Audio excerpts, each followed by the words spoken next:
Phone چلانے والی نیک لڑکی پر اللہ کا عذاب۔ کہانی ایک نیک اور دھارمک لڑکی کی ہے جس کا نام علیشہ تھا۔ علیشہ ایک چھوٹے سے قصبے میں رہتی تھی۔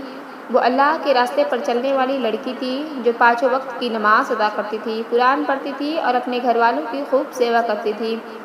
اس کی ایک بھکتی اور نیک دلی کے کارن اسے پورا محلہ آدر اور سمان کی درستی سے دیکھتا تھا۔ لیکن سمے کے ساتھ علیشہ کی زندگی میں ایک بدلاؤ آنے لگا۔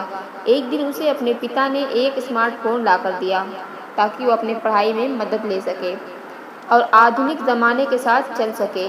علیشہ نے شروعات میں فون کا صحیح استعمال کیا، لیکن دھیرے دھیرے اسے سوشل میڈیا اور فون کی انیہ آکرشک چیزوں کی غلط لت لگ گئی۔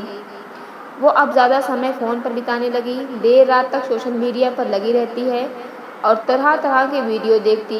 پہلے جو لڑکی ہر وقت نماز میں لگی رہتی تھی، اب اس کے ہاتھوں میں قرآن کی جگہ موبائل تھا۔ اس کا دھیان عبادت سے ہٹ کر دنیاوی چیزوں پر کیندرت ہو گیا تھا۔ نماز میں بھی اس کا دھیان بھٹکنے لگا تھا۔ قرآن کی تلاوت جو پہلے اس کی دن چریا کا حصہ تھی، اب دھیرے دھیرے کم ہوتی چلی گئی۔ اس کے گھر والے بھی اس بدلاؤ سے چنتت تھے، لیکن اسے سمجھانے کی کوشش کے باوجود علیشہ پر کوئی اثر نہیں ہوا۔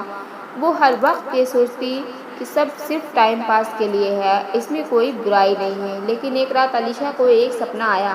اس نے دیکھا کہ وہ ایک اندھیری جنگل میں ہے جہاں سے نکلنے کا کوئی راستہ نہیں ہے۔ وہ بہت ڈر گئی اور زور زور سے رونے لگی۔ تبھی اس کے سامنے ایک بڑا انگاروں سے بھرا گڈھا کھلا جس میں آگ کی لپیٹیں اٹھ رہی تھیں۔ اسے محسوس ہوا کہ یہ دوزخ ہے۔ اس کی آنکھوں کے سامنے اس کا پورا جیون گھومنے لگا۔ کیسے اس نے اللہ کی عبادت سے منہ موڑا اور فون کے پیچھے بھاگنے لگی۔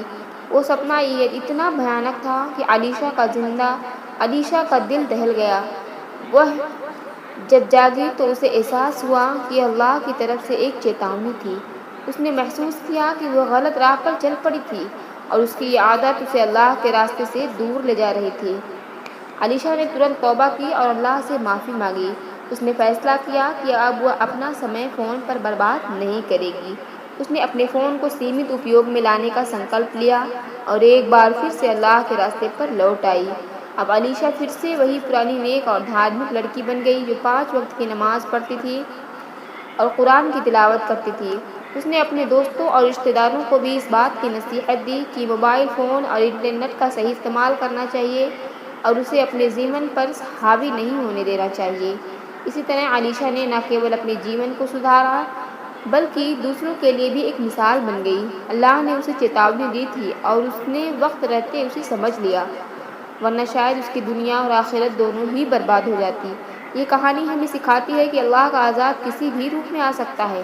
ہمیں اپنے جیون میں سنتلن بنائے رکھنا چاہیے اور تکنیک کا صحیح استعمال کرنا چاہیے تاکہ ہم اللہ کی راہ میں کبھی بھٹک نہ جائیں۔